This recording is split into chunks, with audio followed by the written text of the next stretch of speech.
ഏത് കാര്യം എങ്ങനെ യൂട്ടിലൈസ് ചെയ്യണം എന്നുള്ളത് അക്കോർഡിംഗ് ടു അവരുടെ കൺവീനിയൻസ്. ഇപ്പൊ തന്നെ ഇതൊരു നമ്മള് സെബാസ്റ്റ്യൻ സാറിനെ ജസ്റ്റ് കാണാൻ വന്നതാണ്.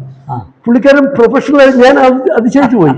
അതെങ്ങനെ അത് പ്രൊഫഷണലായിട്ട് പുള്ളിക്കാരൻ യൂട്ടിലൈസ് ചെയ്യുന്നുള്ളതാണ് അല്ലേ? നമുക്ക് ഒരുപാട് അൺടാപ്ഡ് ഏരിയാസ് ഉണ്ട്. അതിന് ഇത് ചെയ്യുകയാണെങ്കിൽ without incurring any additional expenditure you can have it. അതാണ്. അപ്പോൾ ഇതിനകത്ത് എനിക്ക് പ്രത്യേകിച്ച് ഒരെണ്ണം തോന്നുന്നത്, കേരളം രക്ഷപ്പെടാൻ പോവുകയാണ് എന്നെനിക്ക് തോന്നുന്നുണ്ട്. ഇത്രയും നാളും കേരളത്തിലെ ഈ എന്താണ് ഒരു ദിശാബോധം നൽകാൻ അച്യുതാനന്ദൻ ഉൾപ്പെടെയുള്ള ആൾക്കാരുണ്ടെങ്കിൽ പോലും, വിഷണറീസ് ഒക്കെ ഉണ്ടെങ്കിൽ പോലും, പ്രസന്റ് ജനറേഷനെ, ഓൾഡ് ജനറേഷനെ, നെക്സ്റ്റ് ജനറേഷനെ ഒന്ന് ലിങ്ക് ചെയ്യാൻ പറ്റുന്ന ഒരു ലീഡറെ ഇപ്പോഴാണ് സതീശനിലൂടെ ഞാൻ കാണുന്നുണ്ടത്. ഞാൻ പലപ്പോഴും പല വിദേശ രാജ്യങ്ങളും ഇന്ത്യയിലെ പല സ്റ്റേറ്റ്സും പോയി സന്ദർശിക്കുമ്പോഴേ നമ്മുടേത് ഇങ്ങനെ ആയിരുന്നുവെങ്കിൽ എന്ന് പലതും ഞാൻ ഓർത്തിട്ടുണ്ട്. അത് എപ്പോഴും അങ്ങനെയാണ്. നമ്മൾ ഒരു നല്ല ഈ കേരളത്തിലുള്ളവരുടെ ഒരു പ്രത്യേകത എന്ന് പറയുന്നത് ഞണ്ടിൻ്റെ സ്വഭാവം മുകളിലോട്ട് കയറുന്നതിനെ പുറകോട്ട് വലിയ അടിക്കുക എന്നുള്ളതാണ്. അത് ഏത് നല്ല കാര്യം ചെയ്താലും അതിനൊക്കെ ഇത് ചെയ്യുക. ഇപ്പം ഈവൻ പൊളിറ്റിക്കലായിട്ട് പോലും ഇപ്പം സതീഷിനെ സപ്പോർട്ട് ചെയ്യാൻ കോൺഗ്രസ് പാർട്ടി പോലും 100% ശരിയല്ല. അതാണ് ഏറ്റവും വലിയ പ്രശ്നം. എന്നിട്ട് പോലും ഈ വാസ് ഏബിൾ ടു വിത്ത്സ്റ്റാൻഡ്.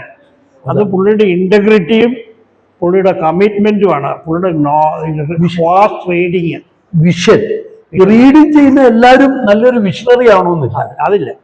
നമ്മൾ റീഡ് ചെയ്യുന്ന എല്ലാം വെട്ടിപിഴുങ്ങാനുള്ള ആൾക്കാരല്ല. നമ്മൾ നമ്മുടേതായിട്ടുള്ള ഇതിൽ നിന്നുകൊണ്ട് അതിനെ ട്യൂൺ ചെയ്ത് എങ്ങനെ അത് പ്രാക്ടിക്കൽ ആക്കാവുന്നുള്ളതാണ്. അത് സതീശനെ അംഗീകരിക്കണം. അത് ഏറ്റവും നല്ലതാണ്. ഈ വാട്ടർ, അത് നമ്മൾ ഇത്രയും അനുഗ്രഹീതമായിട്ട് ഇത്രയും വെള്ളം ഉള്ളതിൽ ഇത്രയും ശുദ്ധമായിട്ടുള്ളത്. കാരണം നമ്മുടെ ഈ പ്രദേശങ്ങളിലൊന്നും വലിയ ഇൻഡസ്ട്രി ഒന്നും ഇല്ലാത്തതുകൊണ്ട് നമ്മുടെ ഇവിടുത്തെ വെള്ളം എന്ന് പറയുന്നത് അത്ര പൊല്യൂട്ടഡ് ഒന്നുമല്ല. നമ്മുടെ പ്രത്യേകിച്ച് നമ്മുടെ നദികളുടെ ആരംഭ സ്ഥലങ്ങളൊക്കെ എന്നൊക്കെ പറഞ്ഞാൽ വളരെ നല്ല ആയുർവേദിക് വെള്ളമാണ്. എന്ന് പറഞ്ഞാൽ എത്രയോ മരങ്ങളുടെയും വൃക്ഷങ്ങളുടെയും വേരുകളെയും തട്ടി വരുന്ന വെള്ളമാണ്.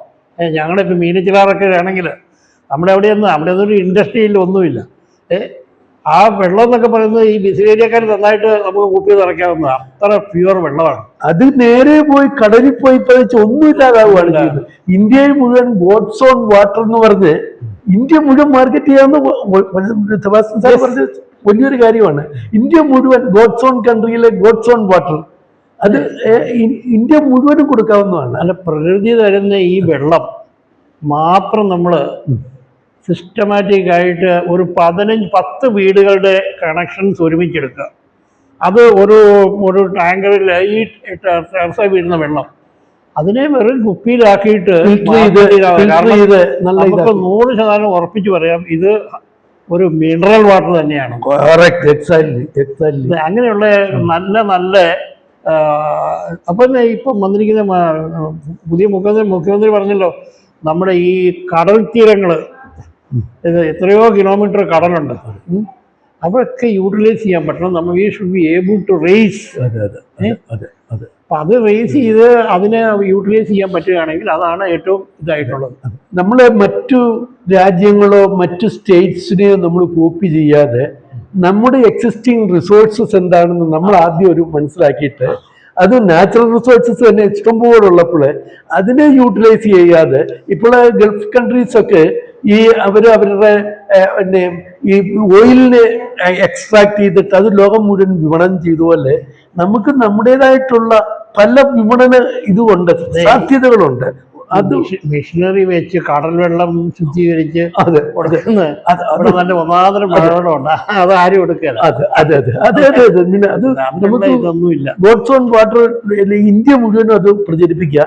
അത് ഒരു കോട്ടേജ് ഇൻഡസ്ട്രി പോലെ ഓരോ ഗ്രാമത്തിലെ ആൾക്കാരെ ഒന്ന് പൂൾ ചെയ്തിട്ട് അത് സംഭരിപ്പിക്കാനുള്ള ഗവൺമെന്റ് അതിന് ഫ്രീ ആയിട്ട്, അത് അത്രയും വലിയൊരു ഇത് കിട്ടും, ഫ്രീ ആയിട്ടുള്ള ഇൻഫ്രാസ്ട്രക്ചർ എല്ലാം ഇത് കൊടുക്കുക. ഒരു വലിയൊരു കാര്യം എന്ന് പറയുന്നത്, നമ്മൾ ചില വെസ്റ്റഡ് ഇൻട്രസ്റ്റ് ഉള്ള ആൾക്കാരുടെ സജഷൻസിനെയാണ് കൺസിഡർ ചെയ്യുന്നത്. അതെ അതിൻ്റെ സയൻറ്റിഫിക് സ്റ്റഡി നടക്കുന്നില്ല. അതെ അതെ അതെ ആ സയൻറ്റിഫിക് സ്റ്റഡിയുടെ അഭാവത്തിലാണ് നമ്മുടെ പല കലാമിറ്റീസും ഉണ്ടാകുന്നത്. അതെ അതെ വെള്ളപ്പൊക്കം ഉണ്ടാകുന്നത് ഇതിന് മുമ്പുണ്ടാകുന്ന വെള്ളപ്പൊക്കം ഇപ്പൊ എല്ലാ വർഷവും ഇത് ഇങ്ങനെ ഈ എന്തുകൊണ്ട് റിപ്പീറ്റ് ചെയ്യുന്നുള്ളത് നമ്മുടെ പെർസെൻറ്റേജ് ഓഫ് റെയിൻ കുറയുകയാണ്. എന്നിട്ടും നമുക്ക് ഇപ്പോഴും ഇവിടെ ഫ്ലഡ് ആവുകയാണ്. What is the reason for the flood? അതുകൊണ്ടാണ്, അതിനെപ്പറ്റിയാണ് നമ്മൾ പഠിക്കേണ്ടത്. അത് വി ഡി സതീശന് അത് വളരെ പുള്ളിക്കാരുടെ പത്രസമ്മേളനങ്ങൾ ഞാൻ നോക്കുമ്പോൾ സാധാരണ പത്രസമ്മേളനങ്ങൾ നോക്കി വായിക്കുകയാണ് ചെയ്യുന്നത്. പുള്ളിക്കാരൻ്റെ ഒരു വിഷനും ഇൻഡെപ്ത് നോളജും വെച്ചുകൊണ്ട് പുള്ളിക്കാരന് വളരെ ഇതായിട്ട് പറയുവാണ്. ഓഫ് ആൻഡാണ് ഈ നമ്മുടെ എക്സിസ്റ്റിംഗ് വേഴ്സിനെ തന്നെ പലരും എൻക്രോച്ച് ചെയ്യുന്നുണ്ട്. അതിനെ പോലും കണ്ടെയ്ൻ ചെയ്യാവുന്ന വാട്ടറിൻ്റെ ഇത് ചെയ്യാവുന്നേ ഉള്ളൂ, കണ്ടെയ്നബിൾ ആണ്. പക്ഷെ അതിൻ്റെ അവിടെ ആരും പറഞ്ഞിട്ടില്ല അതിനകത്ത് മുഴുവൻ 1/4 പോലും കണ്ടെയ്ൻ ചെയ്യാൻ, ബാക്കിയെല്ലാം മഡും സാൻഡും ഈ പ്ലാസ്റ്റിക് ഇതുമായിട്ടൊക്കെ അതൊക്കെ ഒന്ന് പ്യൂരിഫൈ ചെയ്യേണ്ട 2 കാര്യമുണ്ട്. ഫ്ലഡിനെ നിയന്ത്രിക്കാം എന്നു മാത്രമല്ല ഇതെല്ലാം വളരെ നമ്മുടെ ടൂറിസത്തിന് വലിയൊരു അനന്ത സാധ്യതയായിട്ട് അത് മാറും.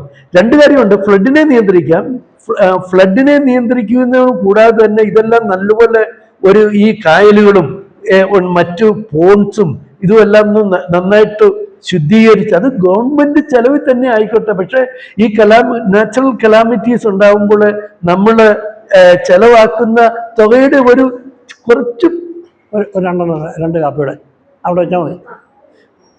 നമ്മൾ ചെലവാക്കുന്ന നാച്ചുറൽ കലാമിറ്റീസിന് വേണ്ടി ആ ഡാമേജിൽ നിന്നും ജനങ്ങളും സർക്കാരും ചെലവാക്കുന്ന ഒരു സർട്ടൻ പെർസെൻറ്റേജ് ഉണ്ടെങ്കിൽ ഇതെല്ലാം ക്ലെൻസ് ചെയ്ത് നല്ലപോലെ ക്ലീൻ ചെയ്ത് നല്ല ഒന്നോന്തരം സാറ് ആദ്യം പറഞ്ഞ പോലെ തന്നെ ആ നാച്ചുറൽ റിസോഴ്സസ് നമുക്ക് മാക്സിമം യൂട്ടിലൈസ് ചെയ്യുകയും ചെയ്യാം. ടൂറിസത്തിന് ഭയങ്കര മൾട്ടിപ്പിൾ ഇത് റിസൾട്ട് ഇതിന്നുണ്ടാകും. നമുക്ക് റൗണ്ട് ദ ക്ലോക്ക് ടൂറിസം. അതെ കറക്റ്റ്. നമുക്ക് എല്ലാ കാലത്തും ടൂറിസ്റ്റിനെ ആകർഷിക്കാവുന്ന ഇതുണ്ട്. നമ്മൾ ഒരിക്കലും എക്സ്ട്രീം ക്ലൈമറ്റിലേക്ക് ഒരിക്കലും പോകുന്നില്ല. അതാണ് ഞാനിങ്ങനെ പല രാജ്യങ്ങളിലും ചെന്നപ്പോൾ, ഞാനിപ്പോ ഓസ്ട്രേലിയ, കാനഡ, സ്വിറ്റ്സർലൻഡിലൊക്കെ ചെന്നപ്പോൾ നമുക്ക് ഒരു ടൂറിസ്റ്റ് സീസണാണ്. നമുക്ക് 24 hours 12 months ടൂറിസ്റ്റ് സീസണാണ്. കാരണം ഇവിടെ ഏത് കാലത്തും ആർക്കും വന്ന് കാരണം നമുക്ക് വേണോ ഒരു അത്യാവശ്യം തണുപ്പ് വേണോ, നമുക്ക് അതിൻ്റെ ഇവിടെ അടിമാലി അല്ലെങ്കിൽ മൂന്നാർ ഇത് ചെയ്യാം. ഇനി ഒരു ഇച്ചിരി ഹോട്ടൽ ഇതൊക്കെ ആയിട്ട് വേണോ, ഒരു സൺബാത്ത് ഒക്കെ വേണോ, പൊക്കോ ആലപ്പുഴയ്ക്കോ അല്ലെങ്കിൽ കൊല്ലത്തോ പൊക്കോ, ആ ബീച്ചിലേക്ക് പൊക്കോ. ഇനി ഒരു ചിലപ്പം ഒരു കുറച്ച് ഈ ഹില്ലി ഏരിയാസ് വേണം, കോട്ടയം, പത്തനംതിട്ട ജില്ലകളിലേക്കൊക്കെ പോവാം. ഇതെല്ലായിടത്തും ഓപ്പർച്യൂണിറ്റീസ് ഉണ്ട്. ഇതിൻ്റെ ഏക കാരണം ഈ ഡെവലപ്മെൻറ്റിനെ തുരങ്കം വയ്ക്കുന്ന കുറച്ച് ആൾക്കാരുണ്ട്. ഈ ആൾക്കാരാണ് നമ്മുടെ ഈ ഡെവലപ്മെൻറ്റിനെയൊക്കെ തടഞ്ഞു നിർത്തുന്നത്. അതിനുള്ള പോംവഴി എന്ന് പറയുന്നത് ഒരു സോഷ്യൽ മൂവ്മെൻ്റ് ഉണ്ടാകണം, ഒരു സാമൂഹിക.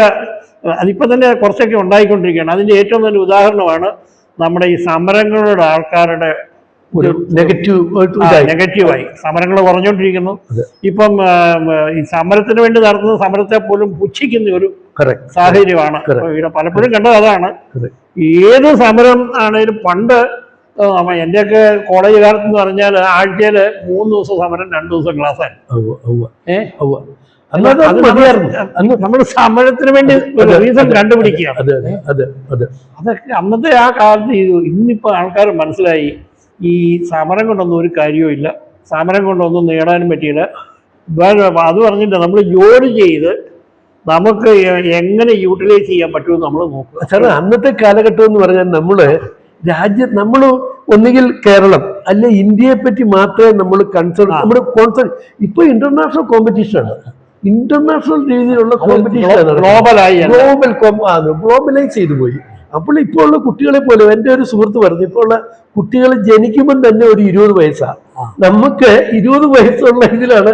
ഇപ്പൊ ഈ എൻ്റെ മോളോട് ചോദിച്ചാല് ഒരു കാറിന്റെ എല്ലാ ഇതും അവർക്ക് 3 വയസ്സുള്ള ആ കുട്ടിക്ക് അറിയാം. നമ്മുടെ ഇപ്പോഴത്തെ മൊബൈൽ ഓപ്പറേറ്റ് ചെയ്യാൻ 5ാം ക്ലാസ്സുകാരനെ ഏൽപ്പിക്കുന്നത് നമ്മളെക്കാൾ ഒരു സംശയം. അപ്പോൾ അങ്ങനെ മാറിയ സിനാരിയോയില് നമ്മൾ മാറിയില്ല, പ്രത്യേകിച്ചും കേരളം മാറിയില്ലെങ്കിൽ നമ്മുടെ ഒരു ട്രാജഡി ആയിട്ട് വരും. അത് വലിയൊരു ട്രാജഡി ആയിരിക്കും.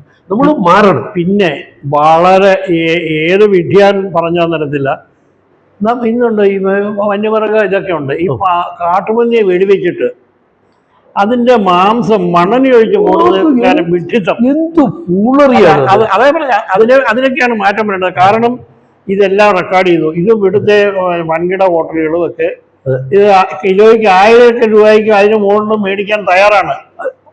അതല്ല സാർ, അതൊക്കെ ലേലം ചെയ്ത് ഗവൺമെന്റ് എക്കോണമിക്ക് ഗവൺമെന്റ് ഇത് കൊണ്ടുവന്നോട്ടെ, അത് പൂളി ചെയ്തിട്ട്. ഇപ്പം ഈ ടൂറിസത്തിന് അതൊരു നല്ല ഇതാണ്.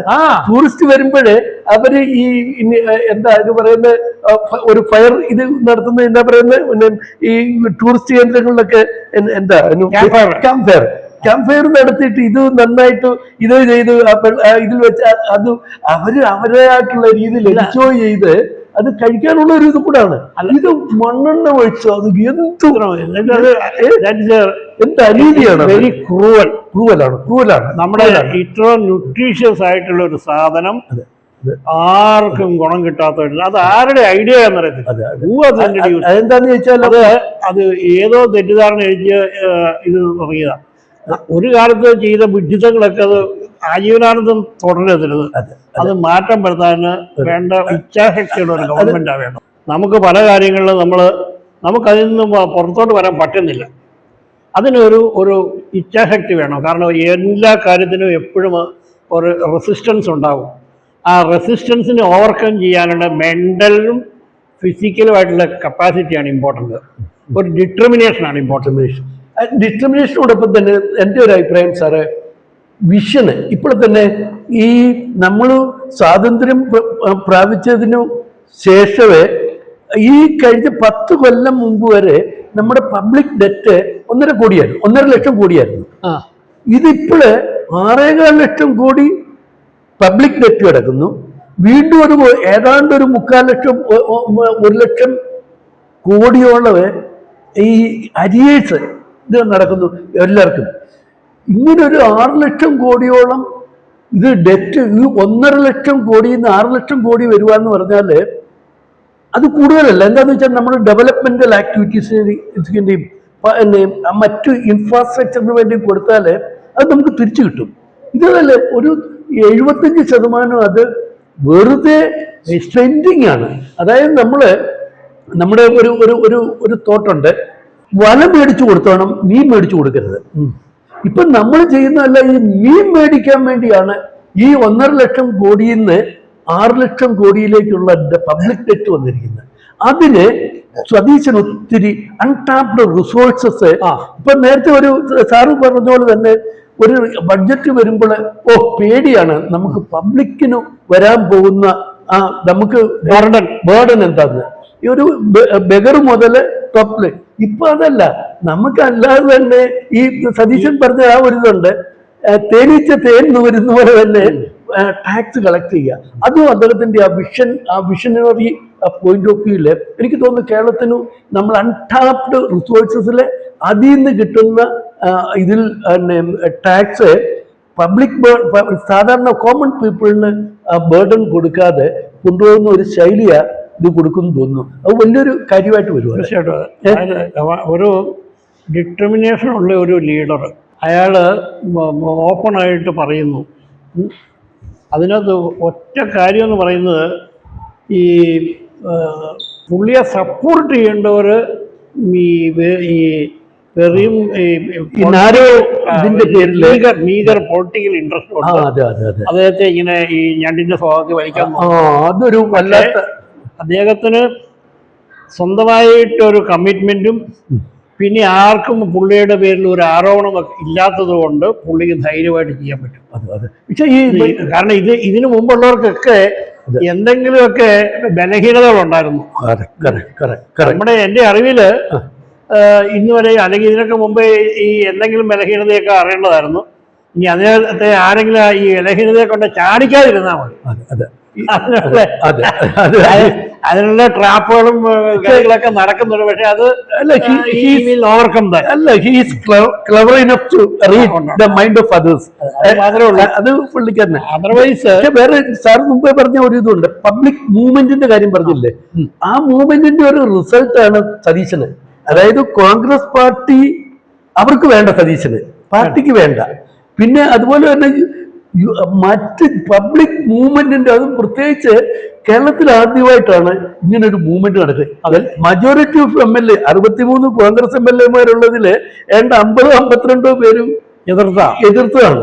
എന്നിട്ട് അതിന് ഞാൻ രണ്ടുപേരെ അഭിനന്ദിക്കും. ഒന്ന്, കോൺഗ്രസ് ഹൈക്കമാൻഡ് എന്ന് പറഞ്ഞ നേരത്തെ ഒരു പെറ്റി ഇങ്ങനെ എഴുതായിരുന്നു, ഇപ്പൊ അവർ ജനങ്ങളെ കേൾക്കാൻ തുടങ്ങി. അതിന്റെ ഏറ്റവും അതല്ലായിരുന്നുവെങ്കിലുണ്ടല്ലോ, ഞാനൊരു കാര്യം പറയാം. കേരളത്തിൽ എവിടെ ഈ വേണുഗോപാൽ വന്ന് മത്സരിച്ചു, ഞാൻ അദ്ദേഹത്തിനോട് ഇതോടുകൂടി പറയുമല്ല, ഈ മൂവ്മെന്റ് അതുപോലെ ഒരു മൊമെന്റത്തിലെത്തിയിരുന്നു. വേണുഗോപാൽ കേരളത്തിൽ എവിടെ പോയി മത്സരിച്ചാലും തോറ്റുപോകായിരുന്നു. ഈ ആലപ്പുഴ ഇത് വരുമ്പോൾ, ബൈ ഇലക്ഷൻ വരുമ്പോൾ അതിനും തോറ്റുപോകായിരുന്നു. ഈ 102 നിന്ന് 0-യിലേക്ക് വന്നേനെ. അവർക്ക് ലിറ്ററൽ സെൻസ് 101 MLA-മാരുണ്ട്, പക്ഷെ അവരുടെ ഇമേജ് 0-യിലേക്ക് വന്നേനെ. അപ്പൊ പബ്ലിക് മൂവ്മെന്റ് സാറ് പറഞ്ഞ അത് സ്റ്റാർട്ട് ചെയ്തു. അതിന്റെ ഒരു റിസൾട്ട് ഓഫ് BD സതീശന് അല്ലെ, അത് സ്റ്റാർട്ട് ചെയ്ത് കഴിഞ്ഞു. ആ ഒരു വലിയൊരു മൂവ്മെന്റ് ഒരു ഇത് സ്റ്റാർട്ട് ചെയ്ത് കഴിഞ്ഞു. ആ മൂവ്മെന്റ് ഇപ്പൊ തന്നെ സൊസൈറ്റിയില് ഒരു ഫീലിംഗ് ഉണ്ട്, ഹി ക്യാൻ ഡു സംതിങ്, ചെയ്യാൻ പറ്റുമെന്ന് already within 90 days he has proved it. And he said what is our economic condition, രാജ്യത്തിന്റെ സാമ്പത്തിക സ്ഥിതി എന്താണെന്ന് കൃത്യമായിട്ടൊരു വെള്ളപ്പേപ്പറൊക്കെ വെച്ച് കാണിച്ചു. അതിനൊന്നും ഖണ്ഡിക്കാൻ ആർക്കും പറ്റില്ല, കാരണം these are facts and facts cannot be denied or facts cannot be taken out. അത് വസ്തുതയാണ്. അപ്പൊ അതിൽ നിന്നാണ്. പിന്നെ only thing is that ഒരു നല്ല ഒരു വിശ്വസ്തരും കമ്മിറ്റഡ് ആയിട്ടുള്ള ഒരു അഡ്വൈസറി വേണം പുള്ളി. അവർക്ക് പറ്റുന്ന രീതിയിൽ ഇവിടെ പെട്ടാടയെ പോലെയുള്ള അങ്ങനെയുള്ള നല്ല ഒരു ടീം. അപ്പം ഇതിന്റെ ഒരു വെസ്റ്റേൺ ഇൻട്രസ്റ്റ് ഇല്ലാതെ ഡെവലപ്മെന്റ് മാത്രം കാണുന്ന ഒരു കമ്മിറ്റഡ് ഒരു ടീമിനെ, ഈ 12 ഉപദേശകരെ പാർട്ടി നിയമിച്ചിട്ട് ഒരു കാര്യം, അവർക്ക് western interest he can even select people from abroad. വിദേശ രാജ്യങ്ങളിൽ ഇവിടെ അപ്പോയിന്റ് ചെയ്യാം. കാരണം അവരുടെയൊക്കെ ഐഡിയ എങ്ങനെ, how those countries have developed, അതിന്റെ സ്ട്രാറ്റജി എന്തായിരുന്നു, നമുക്ക് ഏത് സ്ട്രാറ്റജി ഇവിടെ ഇംപ്ലിമെന്റ് ചെയ്യാം. കാരണം we have got wonderful infrastructure. നമ്മുടെ പ്രകൃതിയാണ് ഏറ്റവും വലുത്. സാറേ, അത് എന്താന്ന് വെച്ചാൽ നമ്മൾ ഈവൻ ഫോറിനേഴ്സിനെ നമ്മൾ ഇത് ചെയ്യണ്ട, നമ്മുടെ ഇവിടെ നിന്ന് പോയ ആൾക്കാരാണ് അമേരിക്കയും മറ്റും ഗൈഡ് ചെയ്തുകൊണ്ടിരിക്കുന്നത്. അവരുടെ നമ്മുടെ ഇവിടെ ഡോക്ടർ സ്വാമിനാഥന് കേരളത്തിന് യൂട്ടിലൈസ് ചെയ്യാൻ പറ്റിയില്ല, പക്ഷെ ഗുജറാത്തിൽ അവര് യൂട്ടിലൈസ് ചെയ്തു. അങ്ങനെയല്ലേ നമ്മുടെ ആൾക്കാർ, നമ്മുടെ ഇപ്പൊ സതീശനെ നമുക്ക് ഈ ഒരു 10-15 വർഷം മുമ്പ് ഇദ്ദേഹത്തിന് ഇത്രയും കപ്പാസിറ്റി ഉണ്ടോ നമ്മൾ അറിയുന്നുണ്ടായിരുന്നു.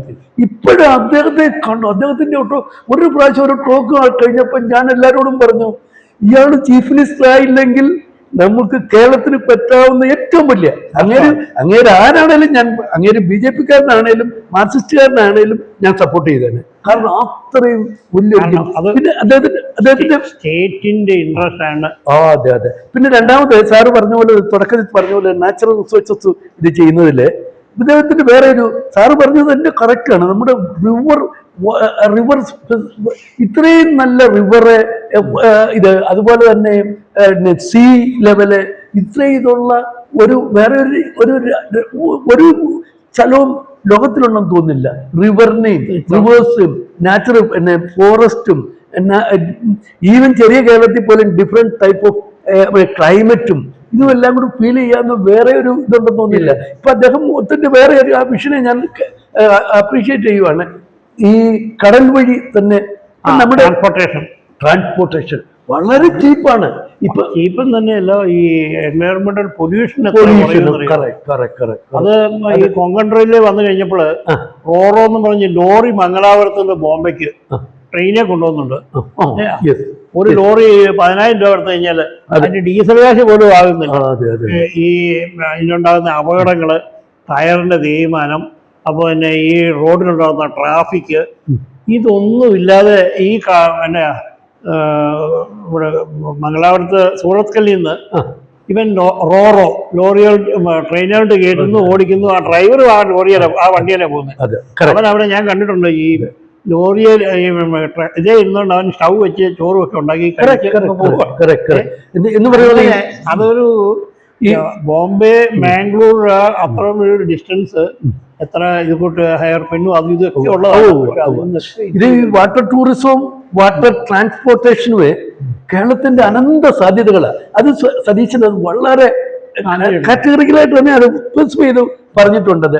അതിന്റെ ആ അനന്ത സാധ്യതകള്, അതിന് വേണ്ട ഏറ്റവും വലിയൊരു കാര്യം ഇൻഫ്രാസ്ട്രക്ചറാണ്. ഇത് ശരിയായിട്ട് ഇപ്പം നമ്മുടെ വാട്ടർ എത്ര ആഗിളിയാക്കിയ പ്ലാസ്റ്റിക് വിട്ട് പോളുകളും മൂടി അതിനെയൊക്കെ ഒന്ന് ക്ലെൻസ് ചെയ്തിട്ട് ഇത് ഈ താരത്തുള്ള മഡും ഇതുമെല്ലാം പ്രകൃതി ദുരന്തങ്ങളെ റെസ്ട്രിക്ട് ചെയ്യാന്ന് മാത്രമല്ല നമ്മുടെ ഡെവലപ്മെന്റൽ ആക്ടിവിറ്റീസിനെ നമുക്ക് മുന്നോട്ട് കൊണ്ടുപോകാൻ പറ്റുമെന്ന് മാത്രമല്ല ടൂറിസം മേഖല ഇതും ഒരു വലിയ മൾട്ടിപ്പിൾ റിസൾട്ട് ആയിരിക്കും ഈ ഒരു ഇതിൽ നിന്ന് വരാൻ പോകുന്നത്. അതിന് സതീശന്റെ കാര്യത്തില് നമ്മൾ ഒത്തിരി അങ്ങനെ ഓരോ കാര്യങ്ങളും അങ്ങനെ അപ്രീഷിയേറ്റ് ചെയ്യേണ്ട ഒരു കാര്യമാണ്. എല്ലാവർക്കും ഇനി നമുക്കൊരു ഫ്യൂച്ചർ അറ്റ്ലീസ്റ്റ് ഈ ചീഫ് മിനിസ്റ്ററുടെ കാലത്തെങ്കിലും ഈ നാട് ആൾക്കാർക്ക് ഇഷ്ടപ്പെടുന്ന ഒരു നാടായിട്ട് മാറും. അത് സാറേ വേറെ ഒരു കാര്യം കൂടെ ഓർത്താൽ മതി. ഇപ്പൊ പാലക്കാട് വരുമ്പോൾ പാലക്കാടിന്റെ നെല്ലറകളും പാലക്കാടിന്റെ ആ സൗന്ദര്യമേ ഒരു ഡിഫറെന്റ് ലെവലാണ്. അതേസമയം ഇതിന്റെ തൊട്ടടുത്തുള്ള പിന്നെ വയനാട്ടിലോട്ട് പോകുമ്പോൾ വേറൊരു ലെവലാണ്.